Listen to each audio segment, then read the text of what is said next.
전문의시면서 또 정치에도 일부 몸담고 계셔서요. 피부과 전문의 함익병 원장 자리했습니다. 어서 오십시오. 네, 반갑습니다. 예, 뵙고 네. 싶었습니다. 네. 네. 의사시니까요. 네네네. 의사로서 윤석열 대통령의 지금 어떤 그 마인드랄까요? 정신 상태를 어떻게 예상할 수 있을까요, 우리가? 사실은 잘 올 납득이 안 2월, 돼서요. 네. 2024년 2월에 2,000명 증원한다 그랬을 때, 네. 이거 제정신 아니다 그랬어요, 제가.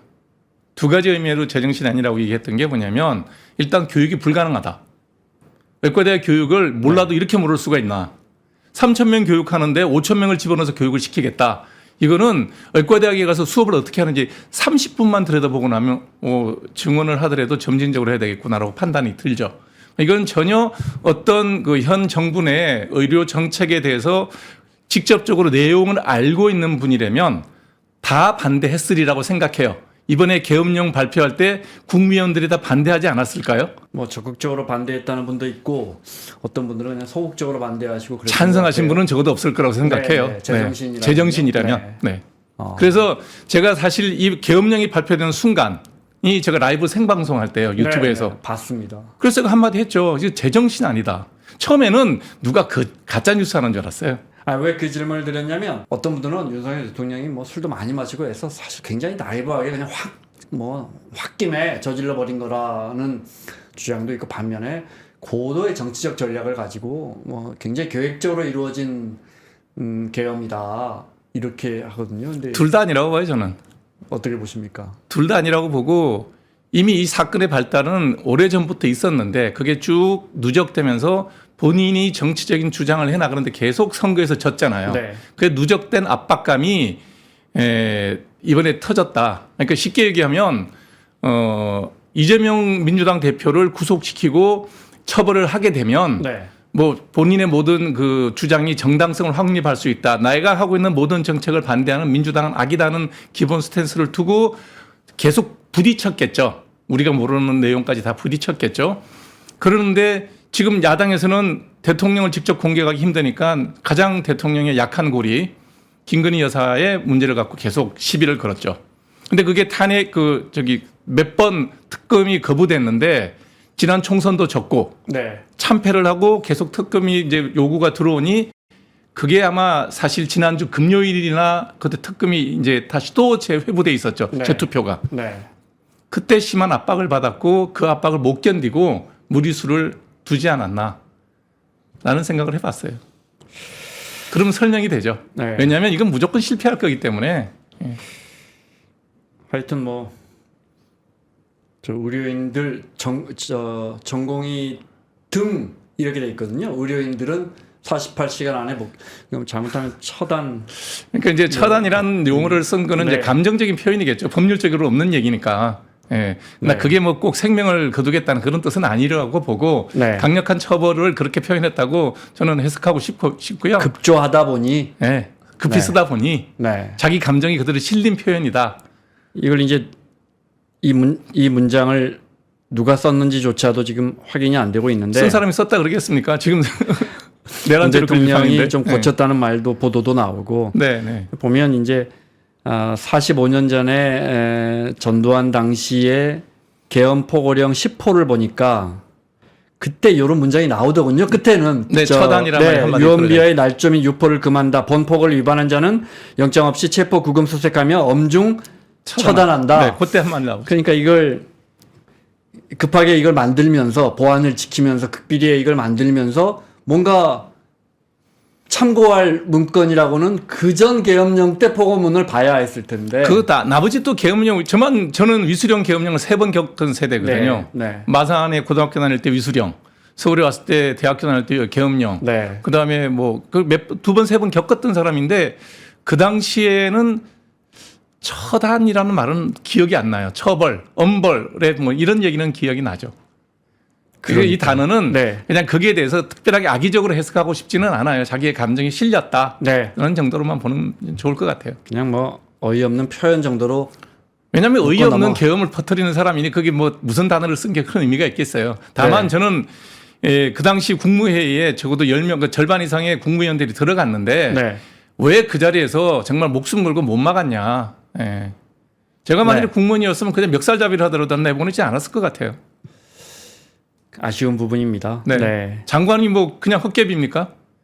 그런 장관이 앉아서 11명의 장관 중에 복지부 장관도 있었습니다. 그러니까 네. 그런 장관이 있었으니까 2,000명 증원할 때 한마디도 못하고 한 거죠. 연결이 되는 게 그렇게 되니까 물론 네, 네. 이런 식의 무리한 계엄도 자기가 갖고 있는 정치적 모든 자산을 날려버릴 수 있는 계엄도 하는 사람이 의사 2,000명 늘리는 거에 대해서 뭐 심각하게 고려는 했겠냐 이런 생각이 들더라고요. 지나고 네. 보니. 조규영 복지부 장관한테도 의원들이 그걸 물었어요. 저 처단에 대한 워낙 사회적으로 이 논란이 되고 있는 문장이라 그랬더니 뭐 언론적인 답을 했더라고요. 이게 이 문장이 어떻게 들어갔는지 뭐 자기는 사전에도 몰랐고 지금도 모르겠다. 계엄 포고문을 못 받아봤다 그러면 할 수 없는 거고요. 네. 받아봤는데도 그냥 올렸다 그러면 정말 망고의 역적이죠. 예. 네, 그래서 그 복지부 내 1급들한테 이게 어떻게 된 일이냐 상의를 했다. 그랬을 것 같아요. 본인들도 그 문장이 황당했을 것 같아요. 네. 제정신 가진 사람이면 그런 문장 안 쓰죠. 그러니까요. 오늘 네, 제정신이라는 정말 처단할 이야기를- 사람이라 하더라도. 네, 네.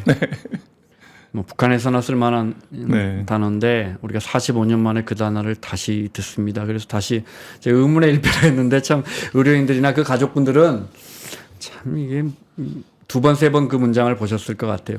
자, 돌아올 전공의가 있습니까? 전공이 없습니다. 한 명도 없습니까? 지금- 제가 이 사태가 벌어지고 난 다음에 사실 저는 의협에 공직을 두고 있는 사람도 아니고 네. 정당에 몸을 닦고 있는 사람도 아니고 개인적으로 지지하는 정당은 있지만 뭐 사회단체 활동하는 사람도 아니에요. 내일 하고 방송하는 사람이에요. 너무 답답해서 사직한 전공의 쌤들 이렇게 그룹으로 몇 개 대학 그룹을 만나서 저녁을 먹으면서 이 얘기했어요. 반은 설득이고 반은 이 얘기 들어보기 위해서요. 네. 그래서 저는 기본적으로 보수적인 사람이에요. 웬만하면 들어가라. 일단 들어가라. 이제 뭐 이게 명분 싸움을 하기 전에 하던 일 마저 하고 이 사회가에서 너네들이 버림받았다고 생각하면 오래된 데 많으니 싱가포르에서도 오라 그러고 미국에서도 오라 그러고 두바이에서도 오라 그러고 오래된 데 많으니 네. 싫으면 한국을 떠나면 되지. 이렇게 비난을 받으면서 너네들이 일단 손해다. 그렇잖아요. 1년, 2년 공백이 생기면 그 소중한 시간에 얼마나 아까워요. 그러니까 생각을 바꿔봐라 그랬더니 자기들은 못한대요. 자기는 못하겠대요. 자존심이 상해서 못하겠대요. 의사 안 해도 네, 좋대요. 네. 네. 그러니까 다들 거의 대부분 사직하거나 그죠? 네, 네. 그러니까 정확하게는 레지던트 과정을 중간에 포기하고 나가버린 거죠. 나가서 이제 각자 갈 길을 간 거죠. 뭐 이번에 사직하고 나가버렸으면 하여간 사직한 사람들을 들어와서 정부가 뭐 해라 안 해라 이거 하는 것 자체가 일단 규정상으로는 말은 안 되네요, 그죠? 실제로 네. 의료계에서는 이번 계엄을 보고 난 다음에 저도 그 생각을 제일 먼저 했어요. 의사들 상태로 계엄령 우리가 받았구나. 그게 확장된 게 일반 계엄이고 의사들 상대로 계엄령을 선포한 거예요. 자, 직업 선택의 자유를 박탈했죠. 내가 진료 안 하면 구속시키겠다 그랬죠. 뭐 하면 뭐 처벌한다 그랬죠. 그다음에 의사들의 전화번호를 자기들의 사생활을 다 빼가지고 전화하고 협박 공문 보내고 다 했거든요. 이게 기본권 침해예요. 직업 선택의 자유조차 박탈한 사람이에요. 내가 수련을 받든 내가 때리치고 길바닥에 나가서 뭐 점포를 열어서 개업을 하든 선배병원에 일반의로 취직을 하든 그거를 왜 정부에서 대통령이 정합니까? 이미 우리는 그러니까 사직 전공의들의 입장은 그렇게 했더라고요. 의사 12,000명 젊은 전공의들 12,000명은 계엄령을 2월 달에 받았구나. 라는 생각이 들더라고요. 네, 국민분들이 의대 증원에 대해서 수많은 의견이 있고 전반적으로 국민들은 이제 그 정도의 차이지 의사 수는 증원해야 한다 여론이 더 많은 걸로 알고 있고 국민들의 사실 정확한 정보를 갖고 있지 않으니까. 아니니까 그렇게 생각한다고 네, 보시는 네. 거예요. 네. 정확한 정보를 알게 되면 네. 내가 쏘갔구나고 생각하는 게 정상적인 국민일 거예요. 예를 들자면 자, 네. OECD 갖고 우리가 지겹도록 들었어요. OECD 평균 의료 의사 수가 인구 국민당? 1000명당 네. 3.5명. 네. 우리 2.6명. 근데 2.6명인데 한의사까지 포함한 거거든요. 그거 빼면 2.3명. 어쨌든 한의사도 의료보험 다 돼요. 네. 그리고 국민이 그걸 선택하는 거니까 한의사도 의사죠. 예. 그렇게 하는 게 맞죠. 네. 네. 네. 일본 2.6명, 미국 2.7명. 왜 그 얘기는 안 해요? 별 차이가 없군요. 일본과 미국과 OECD 비교하면. 평균이라는 게 얼마나 위험한 숫자냐면 하루에 10명 보는 공무원 같은 월급쟁이 같은 그런 의사들이 많은 그 유럽을 기준으로 통계를 내니까 그게 3.5명이 되는 거예요.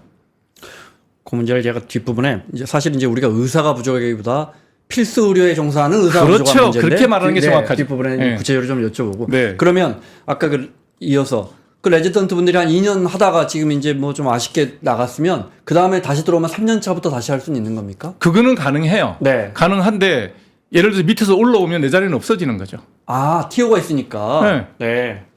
TO라는 게 있잖아요. 네. 의사라는 근데 이제 거는 예를 들어 그러면 연대에서 했던 세브란스에서 했던 분은 세브란스에서만 그대로 3년 차로 들어가야 아니요, 합니까? 다른 병원도 갈 수 있어요. 아, 2년 차는 1년 계약이에요. 아, 1년씩. 네, 매년 네. 계약이에요. 1년 차에서 2년 차 올라갈 때 2년 차 네. 매번 재계약서를 써요. 네. 그러니까 정규직이 아닌 거예요. 네. 네. 그러면 이렇게 달려있는데 세브란스 갔더니 나 정형외과인데 또 티오가 차버렸어 마침. 예. 예. 다른 병원의 또 정형외과는 할 수 있습니다. 같은 전공으로. 왜냐하면 당연히. 그 교육받은 건 기록이 남아 있으니까. 네. 그렇지만 아무래도 조금 뭐 그레이드라고 표현을 해야 되나요? 좀 낮은 단계 갈 수도 있고 또 올라갈 수도 있고. 물론 또 빈자리가 있으면 올라갈 수도 있고. 네. 네. 그런데 혹시 정치권에서 저도 이 생각이 잠깐 들었었거든요. 근데 왜 뜬금없이 의사 보고 그 엄중한 개헌 포고문에 의사가 나왔을까? 왜 그랬냐면 내년 3월이면 2023년 이제 의료 대란이 벌어진 1년 동안의 의료 모든 통계가 지표가 다 나올 거예요. 이런 식으로 의료 대란이 벌어져서 병원이 정상적으로 돌아가지 않으면 반드시 막을 수 있던 사망자 수가 늘어날 거다. 그게 몇 명이 될지 모르겠지만 몇만 명의 단위가 숫자가 통계가 나올 거예요. 그때는 이 정부가 굉장히 위태로워질 거다라는 생각을 했어요. 계엄에 갑자기 이게 왜 그걸 왜 나왔을까? 넣냐? 네.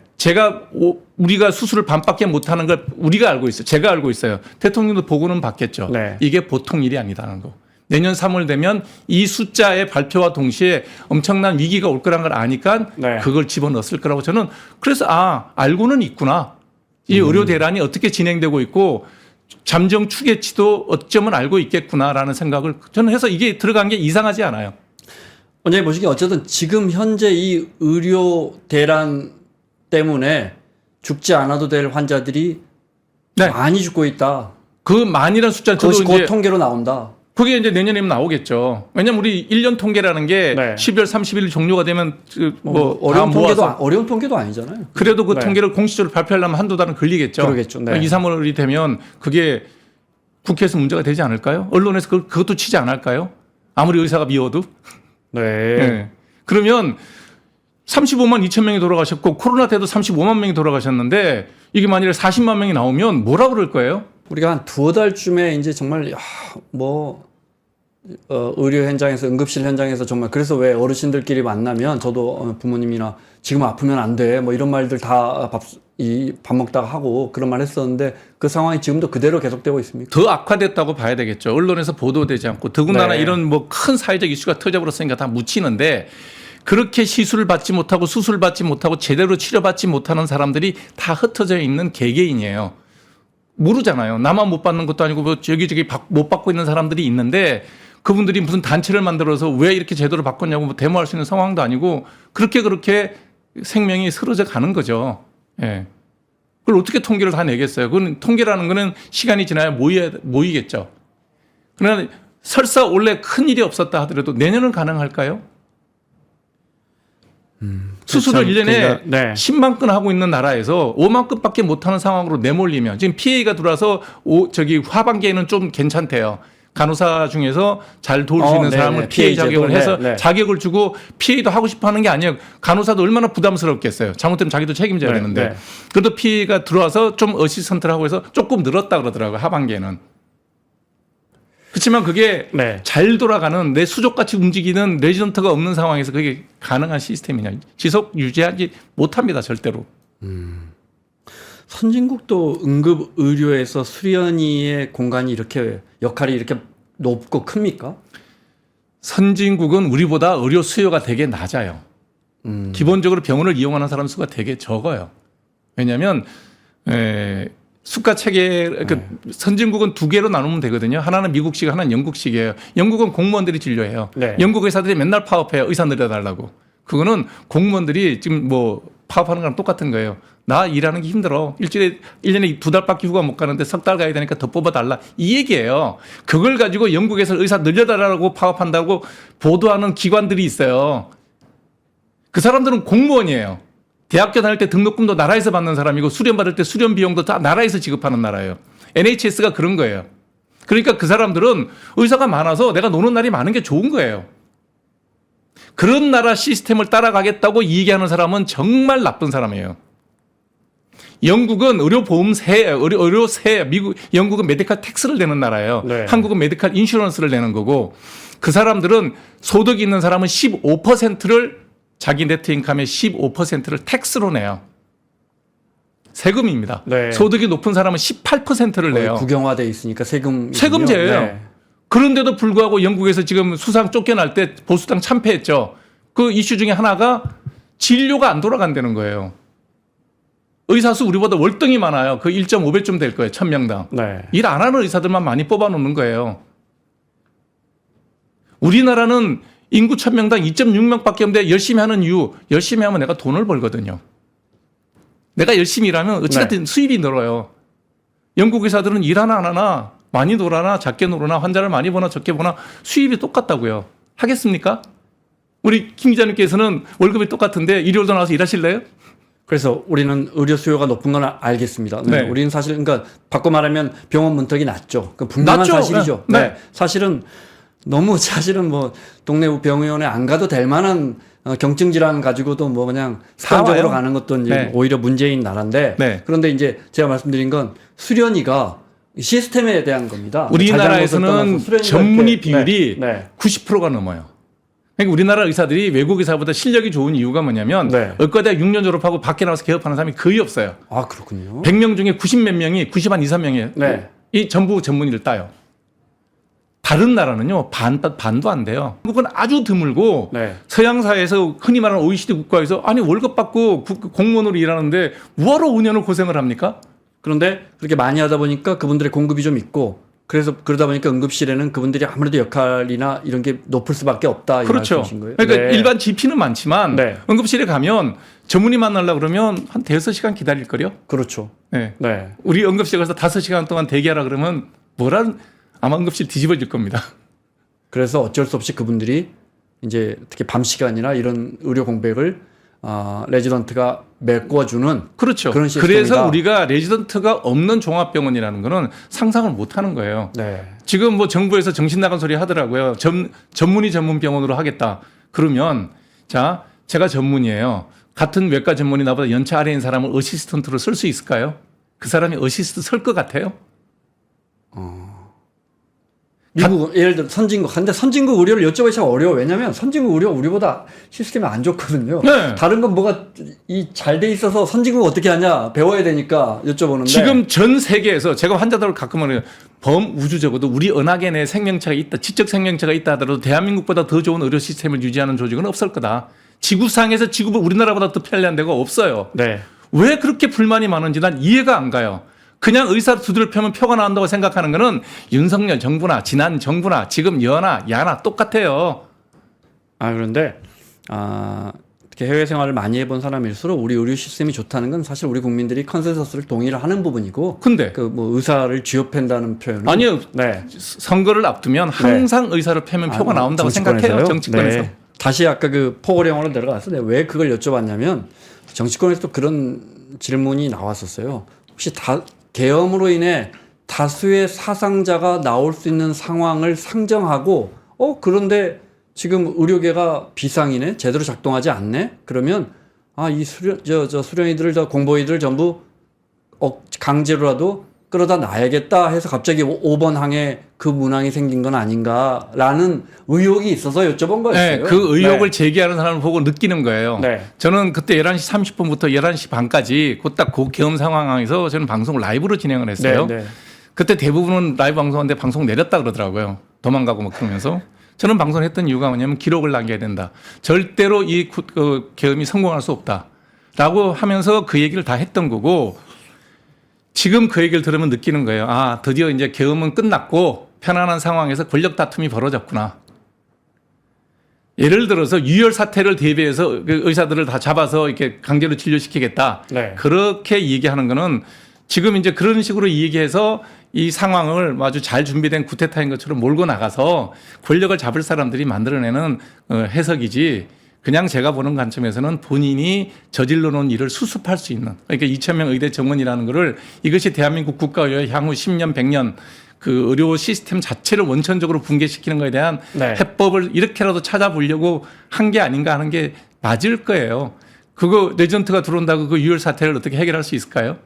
그리고 실제로 그런 유혈이 벌어지면 레전트가 없어도 일반 보통 의사들도 다 뛰어들어가서 해결합니다. 그러니까요. 예. 네. 뭐 그 정도 머리 써서 했던 그 계엄령이라면 이런 식으로 허투루 안 하죠.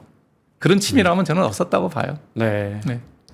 오히려 이 포고문을 쓴 작성한 사람들의 머릿속에 지금 이제 이 의료 이 사태 때문에 나오는 수많은 눈에 보이지 않는 피해, 그 지금 부분이 자기들은 통계를 갖고 있을 거거든요. 그거 작동했기 때문에 갑자기 이런 문장이 들어온 거다. 이렇게 네. 보신다 이 말씀이시죠. 의료 문제를 해결했다. 네. 하려 하는 이유다. 는 거죠. 알겠습니다. 어쨌든 비상계엄이 뭐 특히 그 문장 때문에 더 가뜩이나 지금 협상이 안 되는데 거기에 기름을 부은 건 맞는 거 아닙니까? 아, 의사들과 협상이요? 네. 이거는 협상의 문제가 아니죠. 자, 그러면 지금 계엄령 발동했는데 이 계엄령을 취소하는 게 협상의 문제입니까? 옳고 그름의 문제잖아요. 틀린 거잖아요. 네. 네. 계엄령에서 제가 틀렸다 그랬잖아요. 저는 1호로 잡혀갔어야 될 사람이에요. 그래서 얘기하잖아요. 왜? 나는 대한민국 군인을 믿거든요. 대한민국 군인이 광주 민주화의회 때 흘린 피를 봤는데 또 피를 볼 것 같아요? 저는 절대로 우리나라 군인들이 어떤 명령을 받아도 민간인한테 총구를 겨누지 않으리라는 확신이 있었어요. 제가 계엄사에 붙들려가도 3, 4일이면 끝난다고 생각했어요. 절대로 우리나라 네. 어떡할 거야? 아무도 동의 안 하는데 계엄령이 그 위력을 발휘하려고 그러면 군인이 움직여줘야 될 거 아니에요. 네. 군인이 아유 죄송해요 그러는데 그 군인 가지고 무슨 계엄령을 할 거예요? 그 3일 밤에 우리 국회부터 시작해서 사실은 그러니까 지금 말씀하신 것처럼 저도 그 제도적 장치와 균일하게 잘 교육된 국민들의 참여, 그다음에 그 의식 이런 것들이 작동해서 그렇지 우연히 이게 막아진 거라고 생각하지는 그럼요. 않습니다. 절대 난 네. 이게 되지 않는다는 확신이 있었어요. 네. 안 그러면 저도 저기 일반 생활인인데 계엄사 끌려가가지고 고문단도 생각하면 그 말을 제가 그 순간에 그렇게 하겠냐고요. 틀렸습니다. 잘못됐습니다. 이거 잘못되면 탄핵돼야 됩니다. 그랬는데. 의대 충원 이야기를 본격적으로 해보죠. 그래서 지금 협상 채널이 가동은 되고 있습니까? 없죠. 아예 없습니까? 저기 계엄 전부터. 계엄 전부터도 그 뭐 몇 개 교수 쪽에서 한 2명 들어가서 협의한다 그러는데 네. 의정 협의회라 그랬나요? 뭐 네. 대주단 협의를 하면서 한동훈 대표 뭐라 그랬어요? 경북 지역에 의과대학이 없으니 의과대학을 신설하겠다. 그런 얘기를 하는 사람하고 무슨 협상을 하겠습니까? 아니, 그러니까 깨지죠. 의대가 없으면 의대 지을 수도 있는 거 아닙니까? 아니 지금도 차고 넘치는데 경북 지역에 의대를 어디다 짓겠어요? 안동에다 하나 짓겠다는 얘기인 것 같은데 안동이 시청에 가니까. 네. 예. 대구에 의과대학이 3개인가 있어요 이미. 경상북도와 대구가 저기 이렇게 떨어져 있나요? 1시간이면 다 가요. 대구 시내 의과대학이 좋은 게 3개나 있는데 지금 중요한 건 이제 거기서 의대를 나와도 다 의사들이 서울과 수도권으로 가고 그러면 또 필수 안동이나 의료 대구에 업종으로 네. 그 경상북도 외진 지역에 의과대학을 만들면 거기 출신들은 서울에 안 옵니까? 그러니까요. 그러니까 그 네. 말이 되는 얘기를 해야죠. 지방에 의사가 없는 이유는 지방에 인구가 줄어서 의사가 없는 거예요. 왜 그걸 갖고 의사가 지방에 없는 거를 왜 물어보냐고. 지방이 살기 좋고 지방에 인구가 고루 분포되면 의사도 고루 내려갑니다. 무슨 말? 사실은 이 논쟁은 이 테이블 안에서도 뭐 너무나 많은 논쟁 주제를 다뤘던 주제인데. 더 논쟁을 하면 더 제가 진행을 하면 네. 전 세계 OECD 평균이 도시와 농촌의 인구 그 의사 비율 1000명당 네. 의사 비율을 네. 계산하면 선진국은 OECD 평균은 1대 1.5예요. 그러니까 도시에 1.5가 있으면 시골에 1이 있어요. 네. 한국은 1대 1.25예요. OECD 평균보다 의사 분포가 더 좋다고요. 매년 통계가 나와요. OECD에서 의료 통계가. 예. OECD 통계를 볼 것 같으면 네. 헬스 앳 그랜슨가는 그 매년 통계 나온 데가 있어요. 통계 들어가면 다 나와요. 지금 인터넷 들어서 검색해 보세요. 그러면 예를 들어 어떻게 하면 좋을까요? 지금 금요일 저녁만 되면 전국의 암 환자분들이 밤에 KTX를 타고 서울 올라와서 서울에서 진료받거나 서울에서 수술을 받거나 이걸 원하신단 말이에요. 단순히 그분들이 아니 지역에도 좋은 병원 있는데 왜 서울로 오세요라고 이야기할 수는 없는 문제 아닙니까? 어떻게 할까요? 그게 이제 제도의 문제인데 네. 그게 의사가 부족해서가 아니라 시스템을 망가뜨린 사람들 따져봐야 돼. 옛날에 전국민 개보험이 된 게 2000년이거든요. 네. 김대중 정부 때 우리나라 의료보험 시스템이 완성된 거예요. 쭉 40년 동안 진행돼서 완성된 의료보험 시스템을 만들 때 권역별이라고 나눴어요. 네. 수도권, 충청권, 호남권, 영남, TK, 대구, 경북, 네. 부산, 경남 이렇게 중 진료권을 나눠서 거기에 대학병원들이 마지막 3차 병원이었어요. 권역별 진료라고 이미 나눠져 있었어요. 그거를 몇 년이 지나는 사이에 네. 국회의원들이 지금 말씀하신 논리로 허물어 버렸어요. 자, 부산에서 내가 위암 진단을 받았어요. 지금도 이제 위암 진단, 위암 제일 치료 좋은 데가 삼성의료원이라고 나왔잖아요. 세계 100대 암병원 중에 뭐 10위 안에 다 들어갔잖아요. 예. 내가 병이 걸리면 부산대병원에서 치료받겠어요? 삼성의료원에서 치료받고 싶겠어요? 아무래도 삼성 의료원을 가고 싶죠. 네. 그러면 거기에 대해서 그 수요라는 거 무한정이잖아요. 네. 자, 그냥 일반 우리나라 그냥 핸드백이 하나 있고 저기 에르메스 핸드백이 있는데 값이 똑같아요. 뭐 사시고 싶으세요? 그 욕구를 그대로 그냥 수용해버린 거예요. 자, 국내 백도 100만 원, 에르메스 백도 100만 원이야, 핸드백. 모양은 비슷해. 네. 근데 에르메스가 붙어 있어요. 알겠습니다. 그런데 그렇게 따지면 광주에서 중증 질환에 계신 분은 전남대병원만, 부산에서는 부산대병원만 가라. 너 서울에 있는 좋은 병원은 가지 마세요. 또 이렇게 되는 거 아니에요? 그게 원래 권역별 시스템이고 그래서 의료보험이라는 거는 네. 공급자에 대해서는 완벽하게 통제를 했어요. 우리나라는 계약을 그렇죠. 강제 네. 계약을 하잖아요. 네. 나는 병원 하면 무조건 계약을 해야 돼. 안 하면 우리나라 의사 못 해요. 네. 강제 계약제예요. 그렇게 강제를 해서 공급 측에 대해서는 완벽하게 정부에서 공산주의식으로 통제를 하는데 왜 그럼 소비자들은 그걸 그냥 그대로 자유방임으로 냅두냐고요. 그걸 어떻게 감당하려고 그런 짓거리를 해요. 그걸 내가 짓거리라고 뭐라 그러는 게 뭐냐면 권역별 의료 시스템이 있을 때는 환자들이 그래도 네. 대구 경북 지역은 경북대 가서 했어요. 경북대, 영남대, 계명대 다 전통 100년대 이상 된 좋은 병원이에요. 기억납니다. 그때 네. 그런 제도가 있었다는 게. 네. 네. 그러면 그 제도가 욕심을 부리는 사람이 있는 거예요. 에르메스도 100만 원이고 국내 그냥 브랜드도 100만 원이면 나 에르메스 가질라고 덤비는 사람이 있는데 안 돼라고 제한을 뒀어야죠. 그때 그러면 예외 규정은 있었습니까? 없었습니다. 그럼 아예 안 되는 자, 겁니까? 경상북도에서 네. 풀어달라는데 전라북도는 안 풀어주고 경상남도는 안 풀어줄 아니, 겁니까? 뭐 어떤 특이 질환은 세브란스만 진료를 할 수 있다. 뭐 성모병원만 할 수 있다. 그러면 그런 분은 서울로 올라와야 되는 거 아니에요? 그것도 안 됐습니까 그때는? 그거는 대학병원에서 보냅니다. 네. 예를 들면 우리 그 백혈병 환자들 중에 네. 척 볼수 이식 하잖아요. 네, 네. 그 제일 잘하는 데가 성모병원이에요. 네, 그렇죠. 카드를 성모병원이 네, 제일 잘해요. 네. 그런 걸 거기서 못하거나 시설이 부족하면 그럴 때는 카드를 예외도 승모를 두고. 거기서 일로 보내요. 네. 네. 그럼 다시 권역별 그 진료제를 다시 시행해야 한다고 보시는 거예요? 지금 손볼 게 너무너무 많아요. 네. 처음 2000년대 그나마 의료업계 의약분은 만들고 권역별 의료제도 만들고 의료 전달 시스템 만들어 놨던 거를 차근차근 허문 게 그 잘난 국회의원들이에요. 아니 그러니까 지금 그래서 그 제도가 물론 단점도 있겠지만 다시 시행하는 게 훨씬 낫다 이렇게 보시면 당연하죠. 네. 공급에 대해서 국가가 이렇게 통제를 했으면 수요도 통제를 해야지 이게 돌아가죠. 전체 시스템이. 근데 그거는 표 떨어지는 소리고 다 싫은 거예요. 소비자도 싫은 거예요. 네. 자, 그런데 SRT 생겼어. KTX 생겼어. 그러니 어떻게 되겠습니까? 아니, 2시간, 3시간 차 타면 앉았다 이렇게 오면 다 오는데 이 수요라는 게 그렇게 해서 수요가 서울로만 몰리면 공급도 결국 서울로만 몰릴 수밖에 없는 거거든요. 그렇게 되죠. 네. 그게 제도의 맹점인데 의사들한테 자꾸 사람들이 고전적으로 시바이처 정신만 얘기하고 그런 식으로 돌아가는 시스템이 아니에요. 의료도 기업 마인드를 갖고 경영 안 하면 다 부도나고 망해요. 돈이 개입돼 있고 그 이해관계가 다 있단 말이에요. 거기에 제도에 맞춰서 진화해온 거예요. 제도를 만들면 그 제도가 나쁜 제도라도 그게 적응하는 시스템이 다 현재 제도예요. 자, 이 제도가 완벽하게 좋으니까 가자. 제가 하는 얘기 그게 아니에요.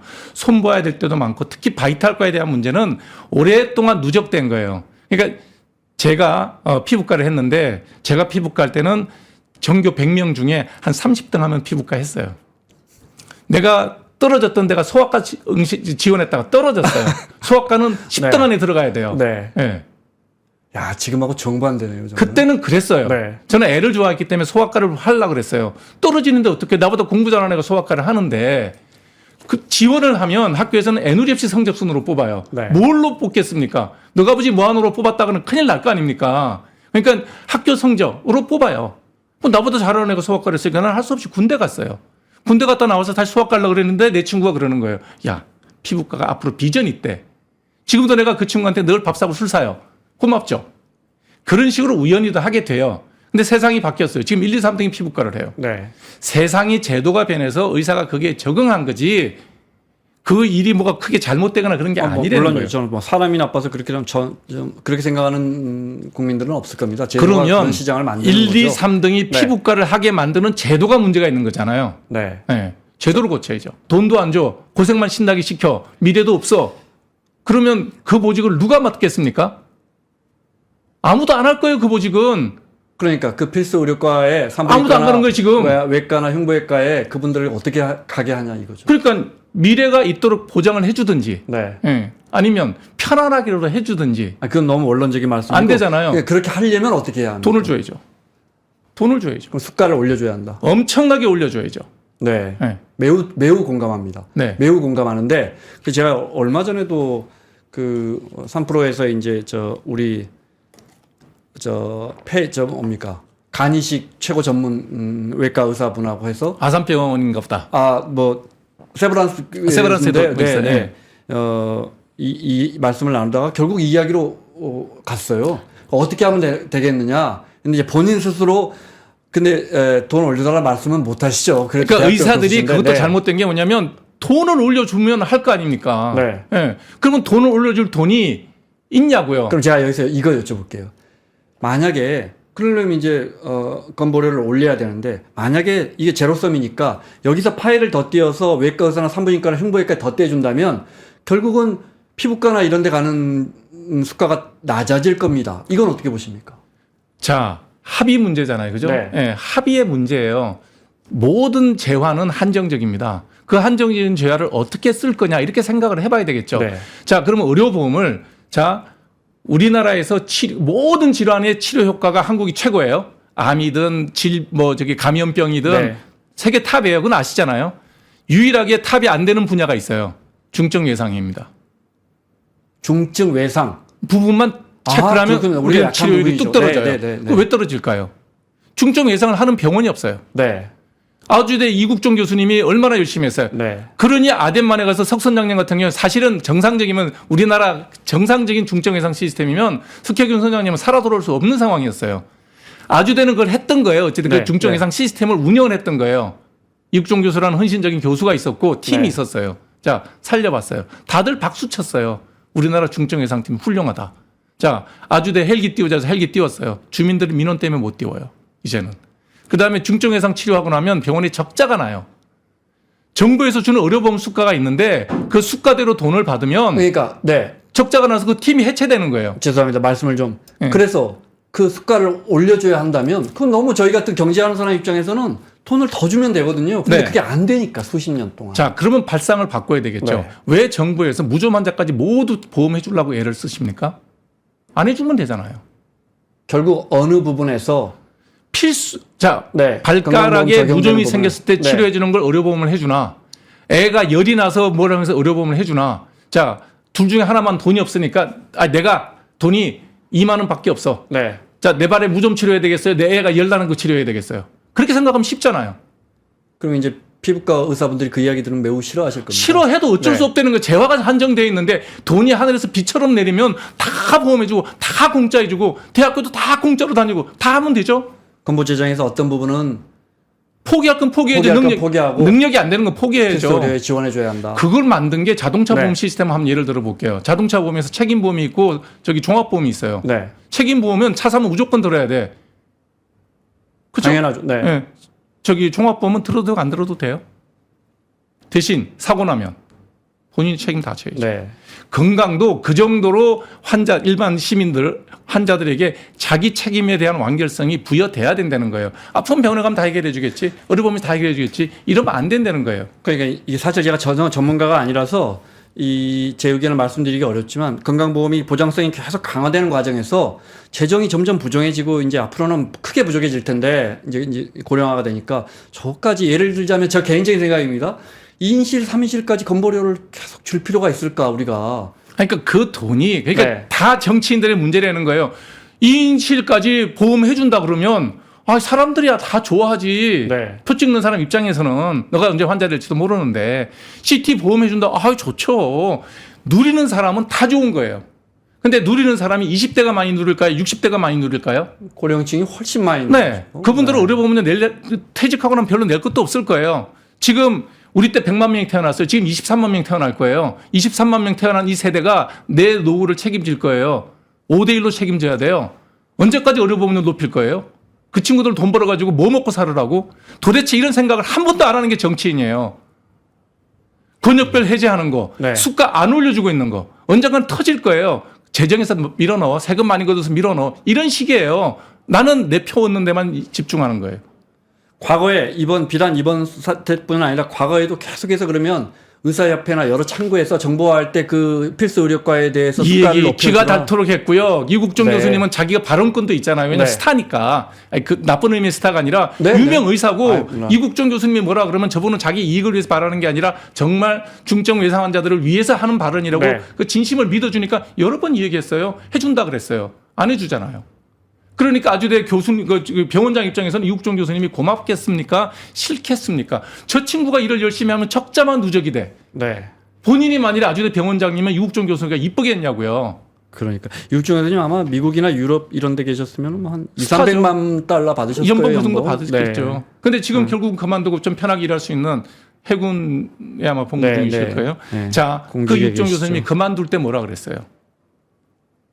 복지부에서 하는 얘기는 숨 쉬는 것 빼고 다 거짓말이라고 그랬어요. 협상을 해야 되는데 협상 채널을 어떻게 살릴까요? 협상이 싸움만 할수 아니고요. 없지 않습니까? 네. 협상이 아니고 어차피 지금 탄핵 국면으로 들어갔고 네. 그러면 조기용 장관이 솔직하게 얘기하고 잘못된 거니까 백지화하겠습니다 하는 게 답이에요. 올해는 이미 신입생을 뽑고 있습니다. 신입생을 뽑아도 네. 교육이 안 됩니다. 새로 뽑는 학생들 1,500명 추가로 뽑는 애들 때문에 이미 3,000명이 수업을 안 들어서 내년에 7,500명이 수업을 들어야 돼. 뽑아놓으면. 아니 법대 강의실도 2배는 넓혀 앉혀놓고 수업해야 될 거 아니에요. 복도에 앉혀서 수업을 할 수 없는 거고 주차장에 텐트 치고 수업할 겁니까? 말이 되는 얘기예요. 제가 이 문제가 나오기 전에 네. 1,000명 정원한다는 얘기가 돌았어요. 지금 뭐 민주당에서 국회의원 하고 있는 김윤 교수, 지금은 김윤 의원님이시네. 그분이 1,000명 얘기하고 있을 때 제가 한번 얘기했어요. 이건 말이 안 된다. 제가 안 되는 이유를 2가지로 나눠서 설명을 드렸어요. 하나가 뭐냐? 교육이 안 된다. 3,000명이 교육받고 있는데 4,000명을 밀어넣으면 무슨 교육을 받느냐. 너 의과대학 나왔는데 의과대학 수업을 그렇게 날라리로 들었냐고. 책상에 앉아서 글 쓰는 수업은 별로 없어요. 환자 봐야 되고 카데바 만져야 되고 현미경 앞에 앉아 있어야 되고 실험실에 가 있어야 돼요. 그 시기에 수업이 60% 70%예요. 그게 갑자기 늘어납니까? 의대 정원에 비해서 2,000명을 늘리는 게 급격하게 늘어나는 거라는 건 많은 국민들이 동의하실 거예요. 그러면 앞으로 점진적으로 예를 들어 우리가 500명, 뭐 1,000명, 1,500명 이런 프로세스로 올린다면요. 그럴 필요도 없는 게 네. 지금 우리가 OECD 평균보다 의사 증원 속도, 그러니까 선진국은 이미 의사가 많으니까 별로 증원은 안 해요. 우리가 증원 속도가 2.6배 정도 높아요. 한 4, 5년 지나면 거의 OECD 수준에 들어가요. 그 말씀은 그다음에 더 그 중요한 말씀은 건 연세가 있는 의사분들은 은퇴를 잘 안 하시고 의대를 졸업한 의사들은 빠르게 시장에 충원되고 있기 때문에 네. 그렇게 빨리 늘어나고 있다 이 말씀이시죠. 더 중요한 건 네. 우리나라는 의사가 신설 의대가 1980년대 이후에 급격히 의사가 늘어났어요. 의대가. 옛날에 그전에 제가 들어갈 때 12개였고요. 80년대까지 19개인가 그랬어요. 의과대학이. 80년대부터 지금까지 23개가 늘어나가지고 22개 늘어나 지금 41개 의과대학이에요. 그래서 우리는 젊은 의대도 많고 그다음에 의사도 55세 이하의 의사가 평균 전체 의사의 70%예요. 나처럼 이제 얼마 안 남은 의사보다 네. 팔팔하게 일할 의사가 70%라고. 선진국은요 대개 40, 50%예요. 그러니 늘리지 않아도 된다고요. 제가 이런 얘기하면 너 의사니까 의사 편드는 거 아니냐. 네. 필요 없는 걸 왜 늘립니까? 나중에 줄이려면 그것도 돈인데. 지금 그러고 의사가 네. 부족하면 환자들이 불편하거나 치료를 못 받거나 다른 OECD 평균적으로 보듯이 수술 한번 받으려면 몇 달씩 기다리고 하는 그런 일이 없잖아요. 무슨 말씀인지 알겠습니다. 네. 시간 때문에요. 그런데 그래도 협상은 해야 되지 않겠습니까? 협상이 아니라 잘못한 사람이 취소하면 돼요. 계엄령 발동한 게 잘못됐잖아요. 의사 상대로 했던 그 2월 달에 했던 윤석열 대통령의 의사 계엄령이었어요. 취소하면 돼요. 2월 달에 전공의들은 계엄 네. 상태로 일을 했던 거예요. 자기가 사직을 쓰면 구속시키겠다는 거예요. 사직하면 잡아넣겠다는 거예요. 계엄처럼 느꼈다. 안 그렇겠습니까? 내가 선배한테 형님 이거 어떻게 하면 좋아요? 문자하면 그것도 단체 행동이라고 구속하겠다 그랬어요.